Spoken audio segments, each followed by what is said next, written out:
చేసి only positive నింపుతారంట lab లో వజ్రాలతో తయారు చేస్తారంట కదా. అంటే ఈ ప్రపంచంలో ఒక జమాలజీ అని ఒకటి ఉంది, సైన్స్. జమాలజీ అనేది సైన్స్.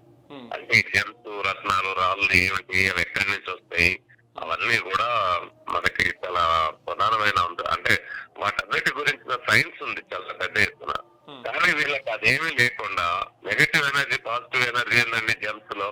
ఉమ్, మీకు ఏదైనా డౌట్ ఉంటే నేను అందరికీ చెప్తా ఉన్నా. మన హైదరాబాద్ నగరంలో ఉన్నాం. హైదరాబాద్ లో మన అప్సి కూడా నుంచి ఉప్పల్ దారిలో ఎన్జిఆర్ అంటే నేషనల్ జియోఫిజికల్ రీసెర్చ్ ఇన్స్టిట్యూట్, వాళ్ళ పనే భూమిలో ఉండే ఖనిజాలు, భూమిలో ఉండే అనేక రకాల అంశాల మీద, జియోఫిజికల్ అంశాల మీద రీసెర్చ్ చేయడం.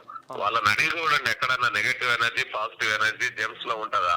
ఈ నెగటివ్ ఎనర్జీ, పాజిటివ్ ఎనర్జీ పేరుతో అన్ని మతాలు ఇప్పుడు పాస్టర్లు అయితే ఇది ప్రస్తుత ఫోటోల పేరోళ్ళు గాని, ఇతరులు గాని, ఈ నెగటివ్ ఎనర్జీ, పాజిటివ్ ఎనర్జీ పేరుతోటి సైన్స్ కి ఇది అసలు సైన్స్ కూడా అనడానికి లేదు. ఇది మోసపూరితమైన అంశం.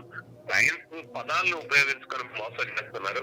ఎక్కడ కూడా నెగటివ్ ఎనర్జీ, పాజిటివ్ ఎనర్జీ ఉండదండి. ఎందులో కూడా లో గానీ దేంట్లో గానీ ఉండవు.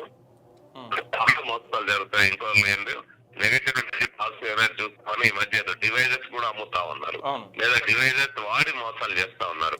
ఇలాంటి మోసాలు ఎవరు చెప్పినా నేను ముఖ్యంగా ఏం చెప్తున్నా అంటే, హిందూ మతం వాళ్ళకి, క్రిస్టియన్ మతం వాళ్ళకి, ముస్లిం మతం వాళ్ళకి, మీ మతాల్లో ఉండే అమాయకులు కదా మోసపోతున్నారు. వాళ్ళని కాపాడుకోవాల్సిన బాధ్యత మీ మత పెద్దల మీద. వాళ్ళు చూడరా అంటే వాళ్ళకి మోసాలు జరగడం చాలా సంబరంగా ఉంటుందా? ఆలోచించండి. మీ మతం పేరుతో మోసాలు జరుగుతా ఉన్నాయి. వాళ్ళ నమ్మకాల్ని బలహీనతలు మాత్రం చేసుకుని మోసాలు